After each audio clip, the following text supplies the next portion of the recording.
It's Tuesday, and that means it's time for terror.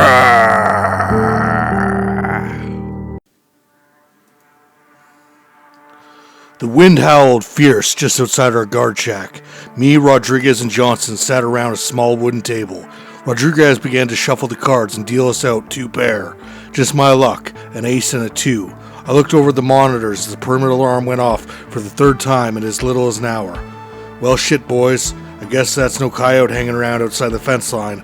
Grab your gear and let's go have a look, I told Johnson and Rodriguez. Both soldiers grumbled, but they did as they were commanded, grabbing their helmets and M16s off the rack on the wall. The cold nights in the Nevada desert did nothing to warm a man's bones.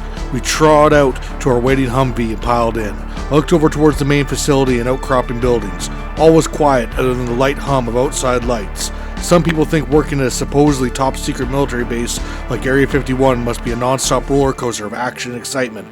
Those people watch too much TV. In my 7 years stationed here as a guard, the most action I've seen is unmarked vans and tractor trailers pull in. The odd times some looky-loo gets the bright idea to try and sneak on the base to get a look at aliens and UFOs. Ha! What a joke. I've never seen anything remotely that interesting here in all my years. Johnson took the wheel and shifted into gear, with Rodriguez in the front passenger seat, myself in the rear of the Humvee. We pulled out into the Nevada desert along the bumpy old road and headed towards the coordinates of the alarm occurring. If an alarm goes off 3 times within an hour, we guards are sent out to check it out and run off any potential trespassers. More often than not, it's just a coyote. Roughly 20 minutes later, we arrived at our destination. All one could see for miles upon miles were cactus, shrub bushes, and boulders. The night was silent as a grave. I unloaded from the back of the Humvee, checked my M16 and straightened my combat vest. Already I could tell this was a wild goose chase, looking for phantoms in the desert, but protocol was protocol, and I followed orders. Wouldn't be much of a soldier if I didn't. Rodriguez exited next and quipped, "Nothing but ghosts, Sarge. It's a dead night." I looked over at him and spat on the ground. "Stay frosty, soldier. Who knows? Maybe the Loch Ness monster grew legs and is thinking of stealing a UFO." I joked. Johnson laughed deep and resonant, his voice echoing off the boulders. "Shit, Sarge. If I saw that, I think I'd shit my pants on the spot," he replied. "Alright, enough chitter-chatter. You boys know the drill. Alpha formation. Spread out and keep your walkie-talkies on," I told the 2 men. Rodriguez went towards a boulder field to the left, and Johnson headed to the east. The pitch-black night consuming his form in shadows. I headed towards the perimeter alarm to check if it was just malfunctioning. You'd think for a top-secret base, Area 51 would have the latest and greatest equipment known to the free world. Well, let me tell ya, most of the equipment we get issued by the US government is the shits, outdated and possibly from the Cold War era. I headed deeper into the darkness of the desert. A feeling of unease began to overtake me. I couldn't put my finger on it, just the feeling of eyes upon me. But whenever I swept the area with my tactical flashlight, I saw nothing of note. Just a lonely night in Nevada, chasing ghosts it seemed. Nothing stirred in the desert. All was silent. Finally, I arrived at the perimeter alarm and gave it a once-over. Everything was in working order. Weird, I thought. Usually when these things malfunction, a red light begins to flash and beep, but nothing. I reached over and pulled out my walkie-talkie. "All units report in. I've got nothing at the alarm," I told my squad mates. "Rodriguez here. I got nothing too." "Johnson checking in. I think I found something, not too sure. It looks like symbols in the dirt." Suddenly my walkie screeched with static and went dead. I tried clicking it on and off. "Johnson, come in," I said, but it was only met with more static. Like I said, shit equipment from the Cold War era. I sighed and looked towards the east, the way which Johnson had gone. Then I saw a flash of blue-white light like a beam from the night sky ripple down to the ground. What in the fuck was that, I thought, with a growing unease in my guts. I hoofed double time towards Johnson's position. As I ran into the darkness of the night, another flash of light hit again, this time towards the boulder field where Rodriguez had gone. I tried my walkie, but again, nothing but static. Something was not right. A deep hum began to break the stillness of the desert air as I crested a ridge and came down upon Johnson's last known position. It was as if the air was filled with crackling electricity. I raised my flashlight and scanned the wilderness. At first I saw nothing, then my light touched upon a form lying on the ground. "Johnson, this is no time for games, soldier. Get on your feet," I said to the silhouette on the ground. The hum in the air grew louder. I advanced towards the silhouette to get a better look, and what I saw sent shivers down my spine. Stacked neatly beside the form was neatly folded fatigues with combat boots placed on top, and beside that lay the naked body of Johnson. It looked like his eyes had been gouged out, his tongue cut off, and his genitals removed with surgical precision. Dear Lord, what in the fuck was going on here, I thought. I raised my M16 and scanned the horizon. Nothing. What was strange is not a drop of blood on or around Johnson's corpse. This troubled me deeply, and I knew I'd heard of this before. It was reminiscent of those farmers and their stories of cattle mutilations. Fuck. I never believed in such absurd things before, but could not deny the horror of what I was now witness to. I turned on my heel and headed towards the boulder field where Rodriguez should be. All the while, the hum in the air increased in noise and intensity. Some seriously fucked up shit was going on at Area 51, and I had no clue who or what was behind it. After 5 minutes, I arrived in the boulder field and called out for Rodriguez. Rodriguez, where you at? We got a serious situation here, soldier. From behind one of the larger boulders, I could hear a faint moaning sound. I raised my rifle and cautiously crept around the boulder, only to find another sickening sight. My God, what the fuck was I looking at? From the boulder itself protruded Rodriguez's head, and one shoulder and arm down below to his left boot stuck out. It was as if he'd been fused alive with the rock itself. It hurts, Sarge. It hurts. You gotta kill me, gurgled Rodriguez. No, soldier. You hang in there. I'll get you help. We can fix this, I told him, but we both knew he was royally fucked beyond anything a medic could do. 1 minute I was standing by the boulder, the next a flash of light, he continued. Please, Sarge, just end me. I raised my M16 in his direction when suddenly another shaft of bright white and bluish light lit up above my head. I rolled to my left as the beam struck down where I had been standing seconds before.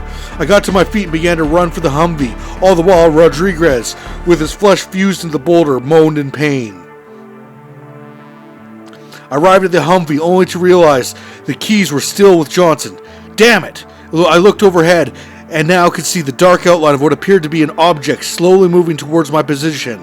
The hum grew louder still. I dropped everything that would weigh me down and began running back towards the perimeter entrance of Area 51. All the while, the object overhead crept above me, trailing my every step. Finally, I arrived at the gate, and then I realized I left behind my ID badge to gain access in my panic to get here. This can't be happening. I rang the intercom as the craft overhead grew ever closer. No response. I rang it again. Nothing. The electric hum in the air intensified further. There was nothing I could do. After all these years stationed at Area 51, I finally got to see more action than I ever wanted to in a lifetime. I slumped to the ground and looked to the heavens. The last thing I saw was a blinding bluish-white beam of light strike down directly over me, and then everything went black.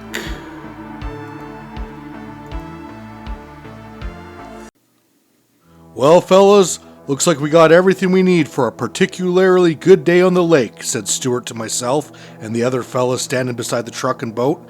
Bill piped up. As long as we got a case of Pabst Blue Ribbons to suck down, then you know it. We all chuckled at that sentiment. Overhead the skies were beautiful clear blue, and the sun shone down brightly.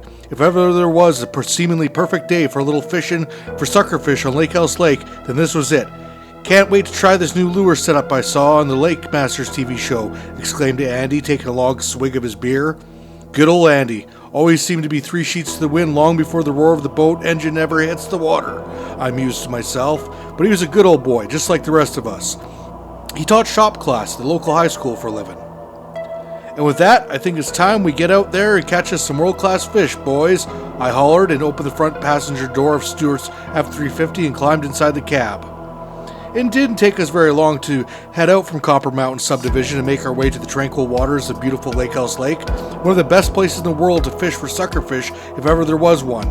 With the ease of having done this 1,000 times before, we unloaded our fishing rods and gear and beer and launched off into the lake itself from Stuart's old but still worthy fishing boat. The engine sputtered at first, then roared to life as we cut through the water, heading towards the south end of the lake. At first the ride was a bit choppy, but the further we got away from shore, the calmer the lake was. As the boat meandered towards our destination, Bill pulled out a nudie mag from inside his jacket and began to flip through the pages. "Would you look at the yabos on this one?" he said, and shoved the magazine into Stuart's face.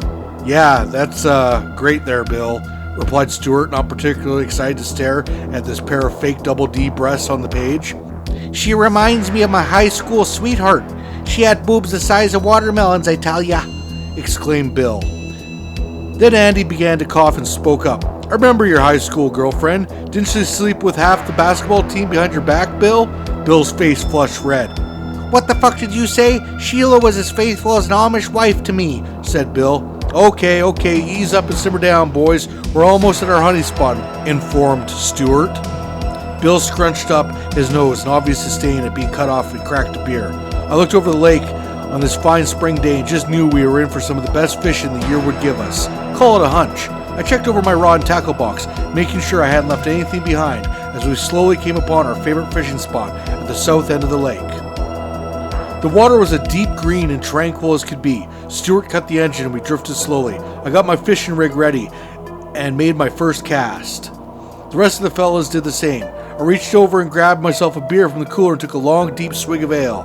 Doesn't get much better than this on a Saturday, I thought. No nagging wife, a list of chores, or snot-nosed kids demanding $20 for this and $20 for that. Yes, sir, these fishing trips with the boys was something I always looked forward to. Another lazy Saturday afternoon spent on the lake. I reeled in my line and cast again from the side of the boat. As my line hooked and sank into the depths below, I felt a tug. I began to reel in the line as Bill pulled closer to me. Whoa now, partner. Give her some slack. Wouldn't want to lose a prize suckerfish now, he instructed. Fuck off, Bill. I know how to play my line, I replied grumpily, and continued to reel in the fish. As I did, it felt like something had bumped the boat. You feel that? Asked Stuart. Andy leaned over the side and looked down to the murky depths. Don't see nothing. Maybe a log, he replied. I reeled in the fish and everyone began to cheer for me except Bill. I've seen bigger, he said. Andy began to chuckle. That's what your wife said too, Bill. Bill scowled and took a sip of his beer. She wasn't the prettiest suckerfish I'd ever caught, but she'd do. Another thump hit the boat. No one seemed to notice or care except myself. I bonked the suckerfish over the head and removed the hook from its mouth. Well, fellas, looks like you're going to have to play catch-up because I can feel it in my bones that this is my day, I shouted. For hours upon hours, we fished our favorite spot, cracking jokes, drinking beers, and just enjoying the sunshine. It doesn't get much better than this, I thought. After 4 hours and several suckerfish caught, we began to see dark clouds rolling in from the north shore of the lake. Well, boys, I think we should be looking to pack it in, said Stuart. What? Leaving already? I ain't caught nothing but a buzz all day, extolled Bill with a whine. No, Stu's right. Them look like thunderclouds, replied Andy. Besides, Bill, we're almost out of beer anyway, you lush, I said. Stuart leaned over the back of the boat to get the engine started. It revved up and sputtered and died. He tried it again. Nothing doing. Oh, great. Don't tell me this piece of shit boat is stuck out here with no more beer, said Bill. Would you shut up and let me think, replied Stuart. He fiddled with the engine, but nothing doing. Looked like our perfect day had taken a turn for the worst.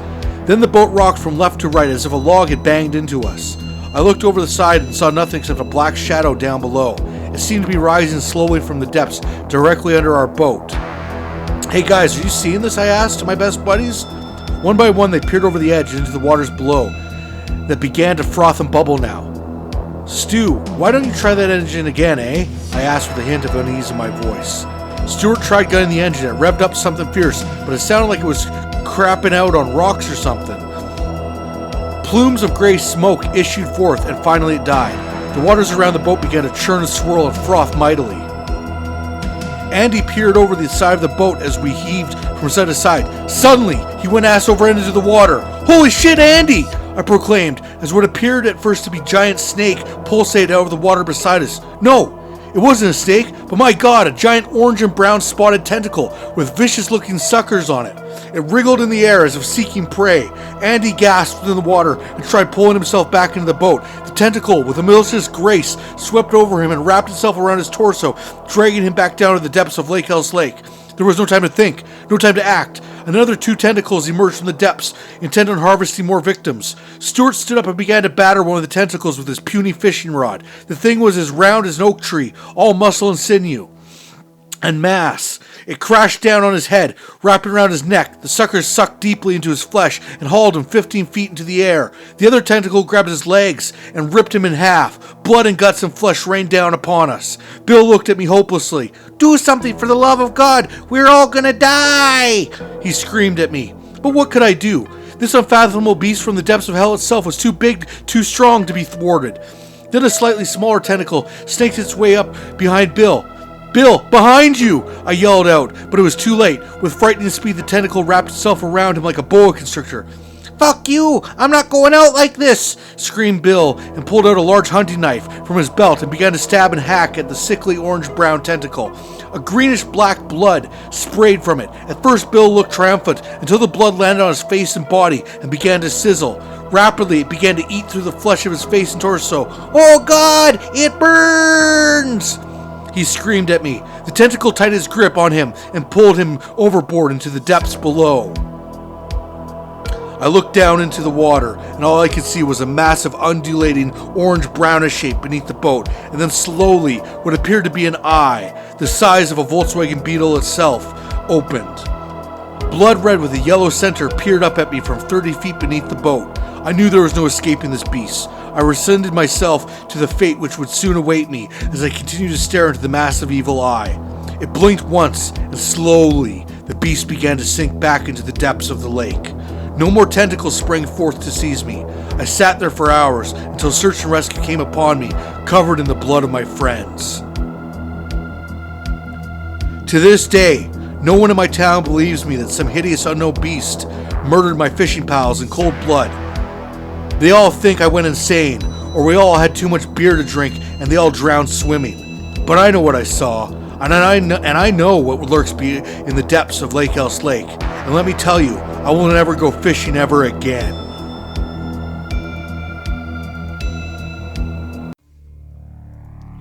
In all my years as head doctor of psychiatry at the Spruce Green Medical Facility for the Criminally Insane, I've never come across a case as bizarre and strange as this one. I've interviewed the patient, who I will refer to as John Smith for privacy reasons, dozens of times, and not once does his story change. Always he tells the same fantastic tale over and over again, never changing a word, and to this very day John maintains his innocence of this truly bizarre and frightening crimes he's been accused of. I've diagnosed the patient with psychotic neuroschizophrenia acute disorder type 6. What puzzles me is he had no record of mental health issues until these heinous crimes occurred. What follows is John Smith's story, told in his own chilling words. For years, my girlfriend Sally and I had shared a loving small home on the outskirts of town. I was a mechanic, she a nurse. Things were good if you didn't count the Myers family, who lived across the way in a rusty old trailer with 3 obnoxious and aggressive pit bulls.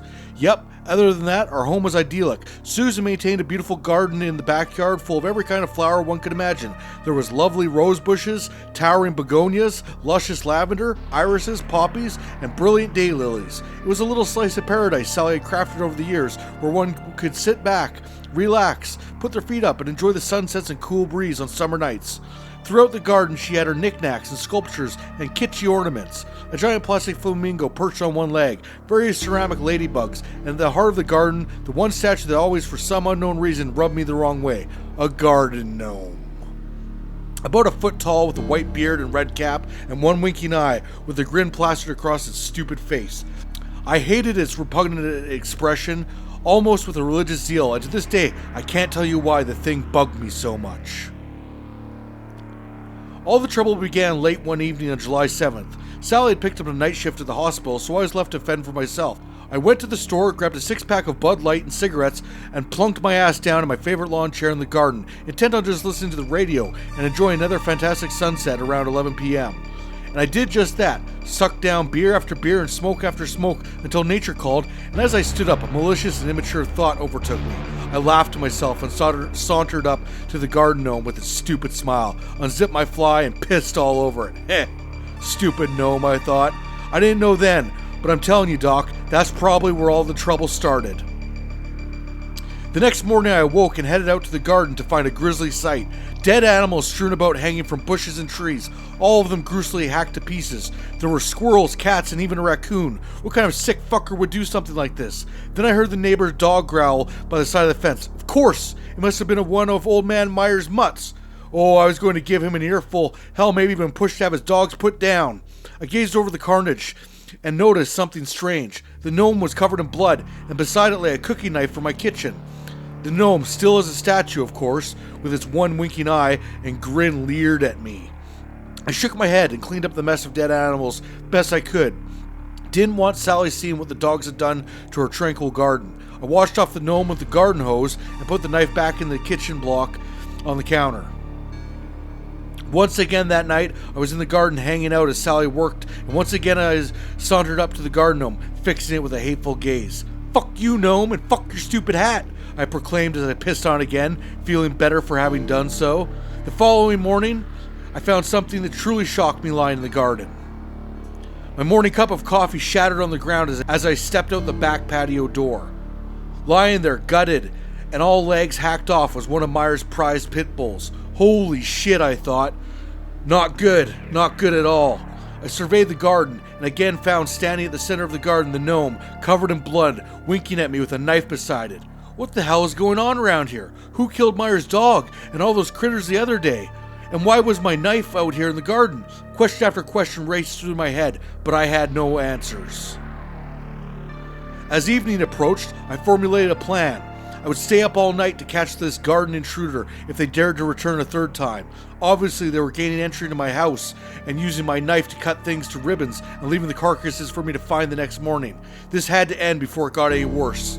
I turned off all the lights and sat in my favorite lawn chair with a shovel beside me in case the intruder needed dealing with. Vigilantly, I stared into the garden as the hours passed, but no sign of our slasher yet. I was determined to stop this madman. I must have dozed off around 3 in the morning and awoke sometime later to screams. I gazed around the darkness of the garden and noticed that the gnome wasn't in its usual place. The screams came again, waking me from my daze. The screams were coming from inside my home. I rushed into the house and towards the bedroom. As I did, something small and hidden in the shadows zipped past me. I couldn't make it out, but I did hear faint giggling as it ran past me. The screams had stopped. I raised my shovel and entered the bedroom. I'll spare you the grisly details, Doc, but that's where I found my beloved Sally, hacked to pieces in our bed, blood soaking the sheets and mattress. I screamed and ran out the front door into the street, screaming at the top of my lungs for help, for anyone, for Christ himself. I looked over at the Myers trailer and noticed the front doors wide open. I was disorientated and not thinking straight and wandered over screaming for someone to call 911, but no one answered.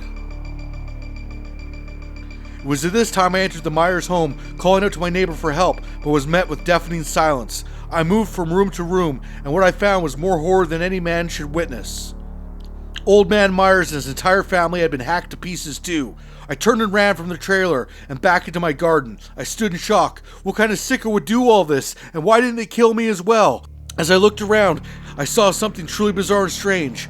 Small bloody footprints led from my patio door into the garden and all the way to the blood-soaked gnome with a knife lying beside it in the dirt. The gnome! The fucking gnome! That's who was behind these horrible killings, Doc! The garden gnome! Who else could it be? I knew what needed to be done as the first rays of sun beamed overhead. I entered my tool shed and returned with my sledgehammer. Once and for all, I would end this reign of terror and evil incarnate. I crept to the gnome, with his now malicious grin plastered on its ceramic face, and raised the hammer with both hands in the air, and crashed down upon the top of its red cap, shattering the thing to pieces. I had done it. I don't know how the gnome came to life and butchered my neighbors and sweet girlfriend, Doc. I'm no expert in voodoo or magic or whatever, but I'm telling you, it was that fucking gnome. I shouldn't be locked up, you see, because I probably saved more lives by smashing it to bits, Doc. I'm telling you, don't ever collect those infernal ornaments like that, ever. You see, Doc, I'm the hero here. Not the killer, but the hero. And to follow up John Smith, who is locked up for the rest of his natural life in my care for the murder of his girlfriend and neighbors and their dogs. To this day, John insists that he's innocent and that a garden gnome came to life with a thirst for murder and revenge. Ha! If it were up to me, Mr. Smith would be getting the electric chair for his evil crimes. Oh, And it should be noted, the only fingerprints found on the knife used to kill the victims belonged only to Mr. John Smith.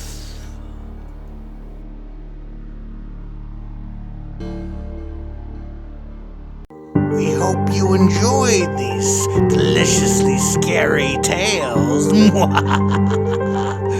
And don't forget to like, share, subscribe, and we'll see you next Tuesday. Ta-ta for now.